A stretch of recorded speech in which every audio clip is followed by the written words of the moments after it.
pretty weird. We've had lots of weird goings on in the cemetery actually since we've lived here. We've had obviously my ET related experience, which I've not told you guys about yet, and I'm still umming and ahhing whether to. We've had orbs and lights in our bedroom. I've seen something stood by our bed. We've both encountered the bed shaking, sort of weird vibrations and sensations, lots of weird things going on, never anything malevolent. I've never been scared apart from the one time when I had an encounter, but that very quickly went away once I kind of expressed the fact that I was scared. But no, nothing ever bad, nothing horrible. But I spent some time thinking about this in the week, and it occurred to me, I wonder if us living in a liminal space makes a difference. Now, obviously, it's a bit of a weird place to live, isn't it, on a cemetery? And we are on the cemetery, but we are within the boundary. So even our house being in a liminal place on a cemetery, even the position is very liminal. And so I wondered what you thought. Now, if you don't know what a liminal place or space is, it is liminal means like a boundary, on the threshold of something, neither one thing nor another, betwixt and between.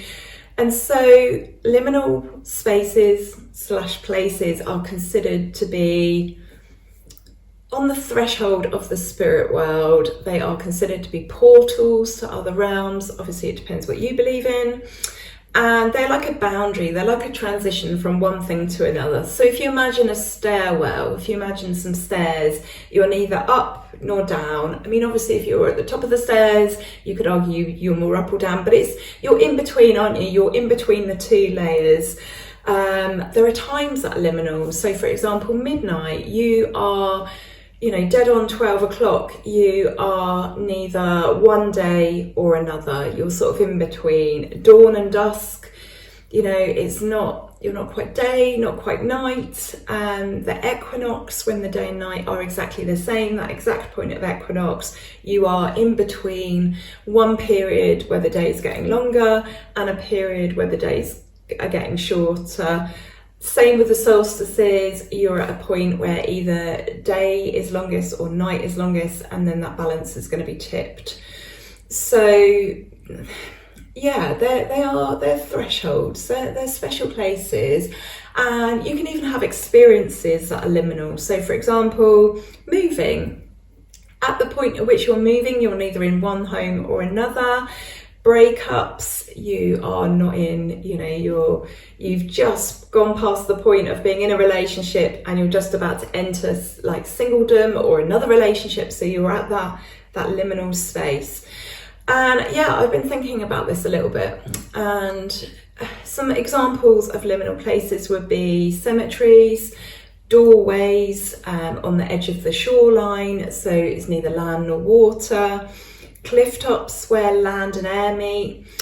Even a mirror I think of as being liminal, because it's like an in-between place between the place it's reflecting and the reflection. There's a really nice section of Blood and Bones actually by Kate Froyler. And she talks about shadow magic in this book. She talks about what people would label the darker things but don't really understand. So this is about some of the taboo subjects, but she talks about shadow magic, and working with liminal spaces, places, times are very good for doing certain types of magic, and she goes into that in this book. So if you're really, really interested in these sorts of things, then yeah, check this book out. But yeah, have a little think about liminal spaces. What do you think about them? Lots of people consider that that's where fairies and elementals and other beings from other dimensions reside. That's where you can tap into them. People consider, liminal places, spaces and experiences to have a very different energy to what's normal, hence being able to, do certain types of magic at these times. But very, very interesting. And I wondered if, maybe we have these weird experiences and things going on here because we are in liminal space.